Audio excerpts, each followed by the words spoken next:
listening to the Biz Babes with Soul podcast with your host, Melody Spencer. This is episode 18. Hey guys, welcome to the Biz Babes with Soul podcast. I'm your host, Melody Spencer, and I'm so excited to have Mejia here today. She is an amazing intuitive coach, and she helps women from a very heart-centered place just learn to be intuitive and just live their very best lives. So welcome, Bird. Thank you. It's a pleasure to be here. Yeah, so tell us a little bit about what you do. Well, I have created a program called Heal Your Heart, and I've done this because of my own journey. Like a lot of us, I've had a lot of heartbreak. I guess I could ask how many out there have had a broken heart? And if I ask that, most of us have had a broken heart. And a lot of times we go through our lives with our broken hearts. So sometimes a broken heart starts for some of us, it starts at childhood. A parent has broken our heart. We weren't loved the way we were supposed to be. And we have to give our parents credit, because they all did the best they could. But usually the dysfunction passes on from generation to generation. So if we were able to watch our parents, we would see that they went through something difficult, and so they weren't able to love. So sometimes our broken hearts start from childhood, even childhood experiences, even something that could have happened with a friend or whatever situation. And then as life goes on, you've had your loves and your heartbreaks. And so a lot of us go on with our heart broken. And what happens when you have a broken heart is a lot of us tend to kind of barricade it and kind of hide it. So the heart is related to everything in the body. A lot of people don't know that. So the heart is what fuels the organs, all the other organs. It fuels the blood and the circulatory system and the respiratory system, and even the sexual center. So when you have a vibrant, alive heart, all those things are working and your immunity is good. But when you don't, it actually affects the body, and then it affects just life in general. So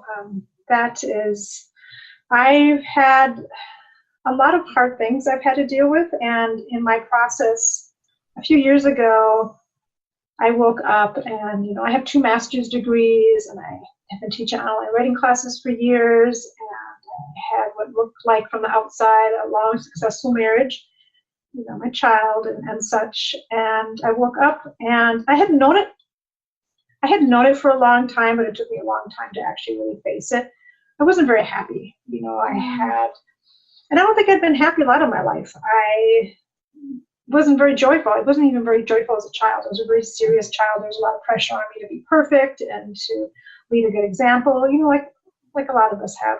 And I had a lot of anger inside. I just wasn't very joyful, and I decided I needed to change that. And so I decided to go on a self-healing journey, and it's taken me a few years. And in that process, I became a non-yoga instructor, which is a self-healing yoga that is derived from the yoga of immortality. I became a harmonium healing practitioner, which is kind of energy work that's on the spinal cord that helps alleviate the body pain that a lot of us live with, and a lot of it's recorded in the spinal cord. So I've done all these things, and I've studied healing workshops. I've done hours and hours and hours, so many, like hundreds of online courses on all these subjects. And as I healed myself, I just learned to really love myself, and I like to fall in love with myself. And I raised my vibrations. So I started vibrating things at a higher rate, and I started vibrating different kind of people that were beneficial to me, that energized me, instead of my old relationships that drained me and sometimes left me in tears or left me angry. My life just transformed. And so I've taken all these things, and I'm very passionate. I've always been very passionate and caring about helping others. So I put all this together to assist others in their journey. That's incredible. So when did you kind of decide that you would take all these passions and all these things and turn them into a business and turning yourself into an entrepreneur effectively? Okay, so let me talk about my feeling on following your bliss. Joseph Campbell talked about following your bliss. And if any of you love Star Wars, which a lot of us do, Star Wars, George Lucas modeled that after Joseph Campbell's work on the hero's journey and following your bliss. So I believe that a lot of times we're born with something that we're supposed to do, a gift that only we have. So all of you that are listening out there, everybody has a unique gift that only you have. And a lot of times we have no idea what that is. And maybe we had the idea when we were kids, but it got blocked and maybe we just don't remember anything.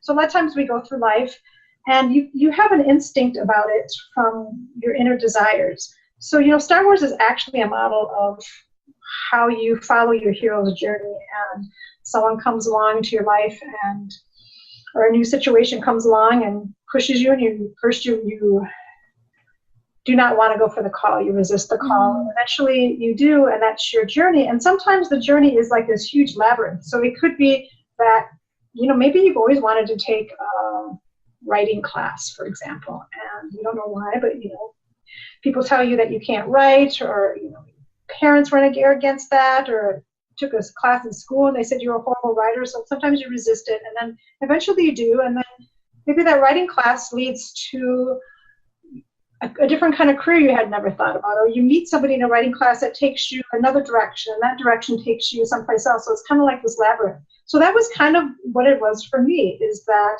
I just started the self-healing journey, and I've always loved empowering people. And about a year ago, I understood, I just had a knowing that my life work was to empower people. And I didn't know exactly how I was going to bring these things about, but I just said, let me start putting these things together. I started getting active on Facebook, doing Facebook Lives, trying to empower people. And then I had another heartbreak that was just unexpected, somebody that I had a real deep connection with. And I processed through it quickly because of the things I've learned. I was down for a day, and 2 days later I was like, okay, what are the lessons? What do I do? How do I transform this? And I started putting all the things and all the tools I've learned over the years into play. And about that time, I met somebody that just came into my life, and it was somebody that wasn't part of my tribe. He was a man, and he asked me if he could meet with me because he had some things that he needed to talk to somebody about. And so I did, and I did a session with him, and a harmonious healing session, and it was a kind of a one-on-one coaching session. And he was a man that wouldn't have been in my tribe. He wasn't into all the spiritual things like I do. He wasn't into he didn't know a lot of the jargon and the lingo that I do. Mm-hmm. And he started talking to me about his broken heart, and he ended up crying, and I helped him through it. And at that time I realized, I'm like, this is my work. And I had always thought it was just going to be for women, and I decided, I'm going to open this up for men and women, because I think it's also healing. I think a lot of times as women, when we've been hurt, a lot of times we cycle through different, we keep tracking that same man into our life, or that same relationship. And, for me, that's what I had to take a look at. I'm like, why do I keep attracting these relationships and these men that don't treat me nearly how I should be treated? How come I keep going through this? And I had to find out the root was that this was my mother. This is how my mother treated me. And so it was what I was used to. So I decided to open it up to men and women, because I think it's healing for us as women to be in, part of the group is going to be a Facebook group too that will stay live, just to have interactions with other men that have had their hearts broken, and to understand that it's a human condition, and there's wonderful men and women that have gone through the same things. So I'm doing it for both, and I'm having both men and women come to me. And so it's kind of unexpected. So it's kind of like following your bliss. You start on your journey, and you don't really know where it's going to lead, but it's led here. And I don't know. I've never been so excited about something before. I know it's what I'm supposed to be doing, and I just am very passionate. Because I also feel like when you heal your heart, you also open up your bliss. Like when you heal your heart, then all of a sudden you can open your heart up, and you can realize, hey, this is what I really love to do. Because what happens when you heal your heart is you learn that you are the love of your life. because this is what happens. Now, everyone out there, think about the person that you love. And Melody, think about this too. Think about the person that you've loved most in your life. Maybe it was your puppy love or your first love, someone that you just adored. And it could be a parent. It could even, for some of us, it could even be a pet, or a child. Just consider that person a moment. Just think about them. Now, think about when that person made a mistake, or when that person showed their weakness. Do we still love them?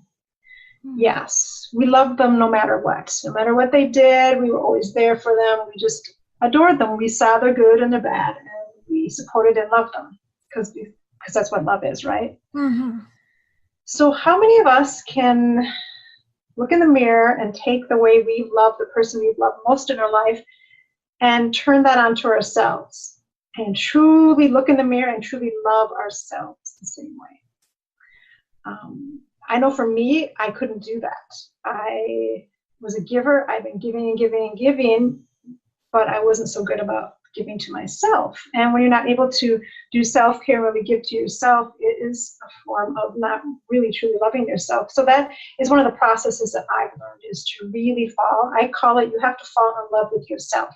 So this is how I start every day, every morning now. I look in the mirror, Melody, and I look at myself, and I get this, from the great late Louise Hayes, who has helped so many of us. But I look in the mirror and I look in my eyes and I say, I love you, Bird Mejia. I really, really love you. And then I say, you're the love of my life. I will never leave you. And then I laugh because, of course, I can't leave myself, right? So it makes me giggle. But I think it's important for us to do that because when you learn to really go inward and love yourself, then you can find what pleases you. Yeah. And then you also, when you learn to really love other people, and you learn that the people that come out of in your life taught you lessons, right? So they were here for lessons. If we can look at it that way, sometimes people come into our life for a lifetime, and those are our lifelong life partners. And some of us meet them when we're 17 or 18 years old, and you see these couples that are just happily married and happily together for a year. Well, that was their journey.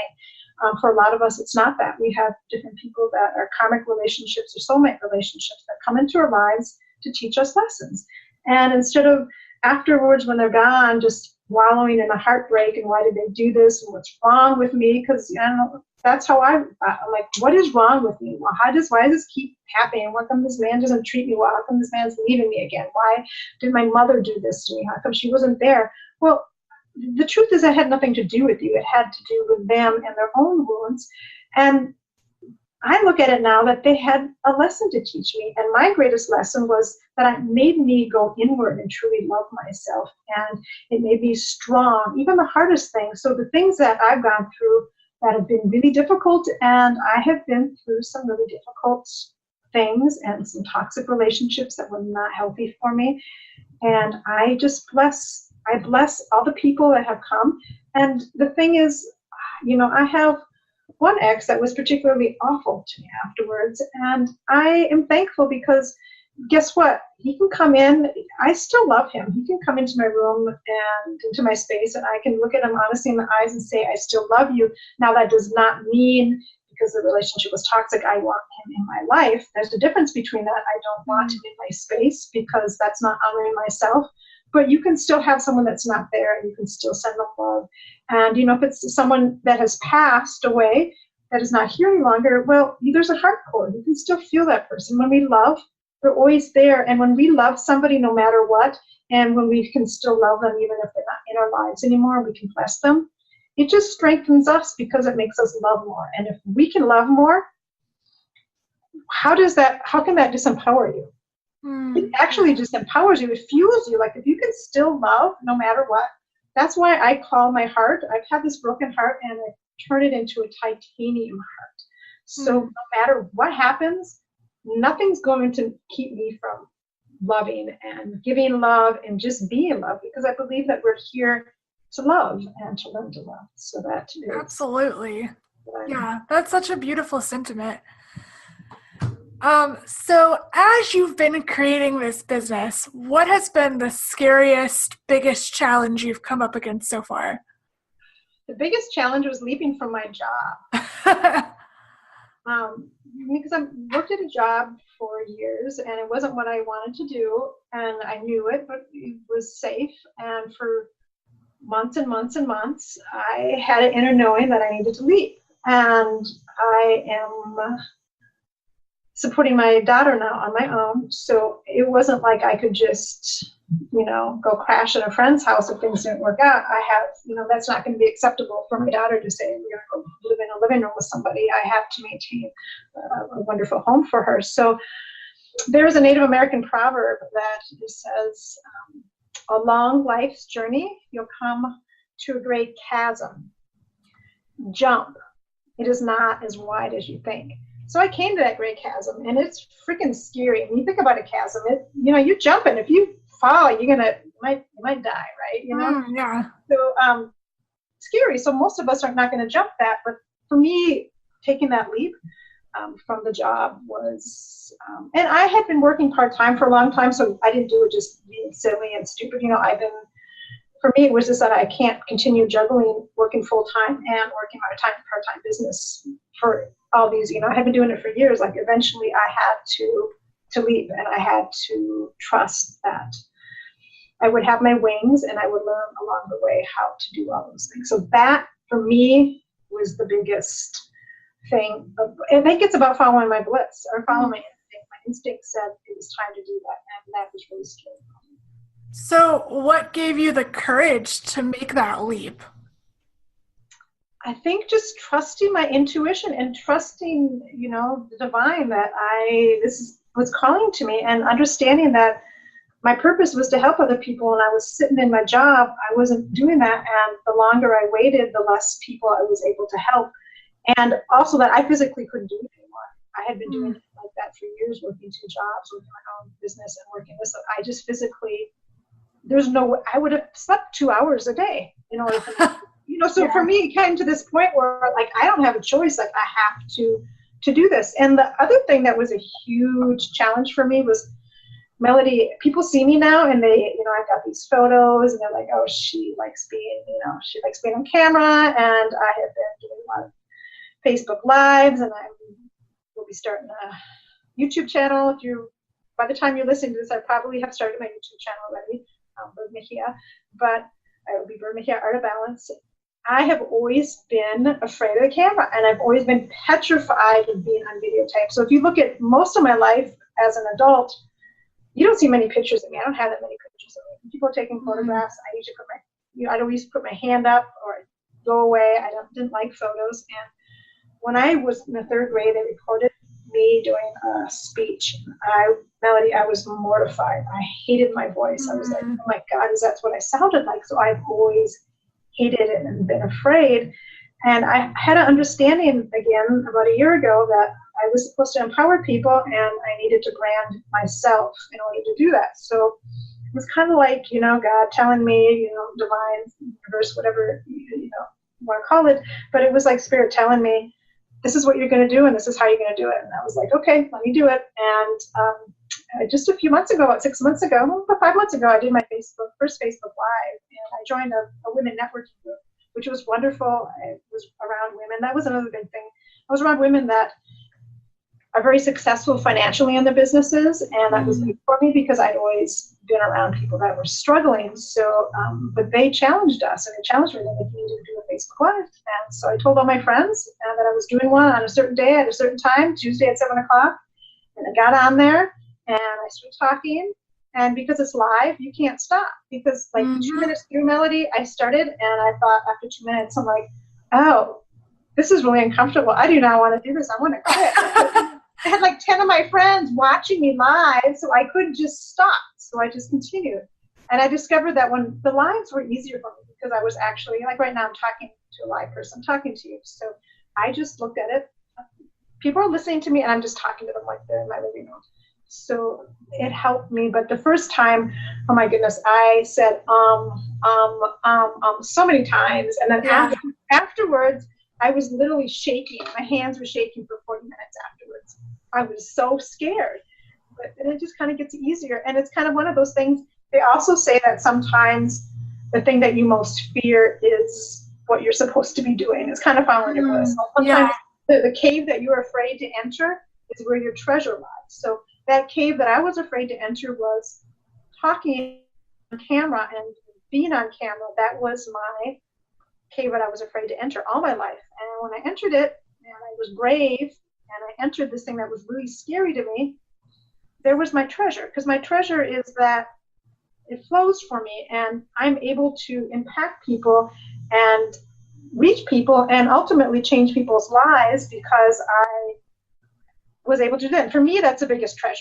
You know, I've already had people coming to me saying, change my life. And for me, that's the greatest thing in the world. If I can help another person follow their bliss, heal their hearts, you know, live the life they're supposed to live, and be happy and empowered and let go of the sadness and the pain and, you know, all the things that are blocking them.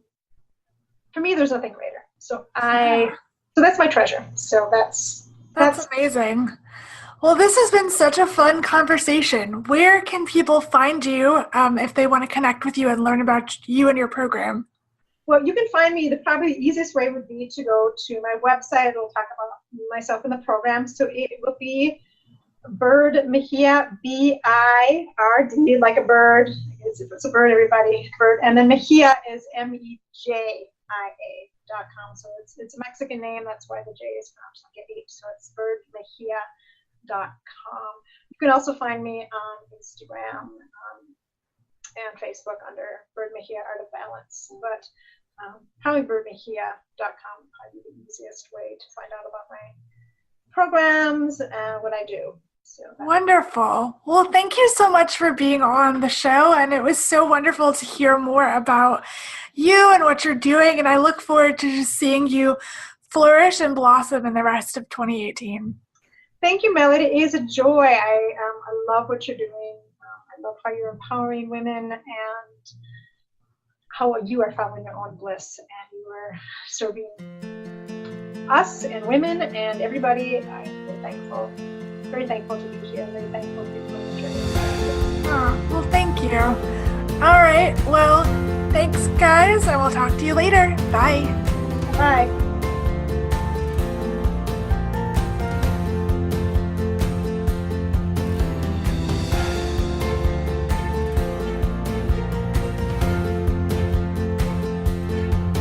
Thank you for joining me for the Biz Babes with Soul podcast. Don't forget to like, subscribe, and share with your friends. To learn more about me, Melody Spencer, and the show, please visit swiftlysocial.com.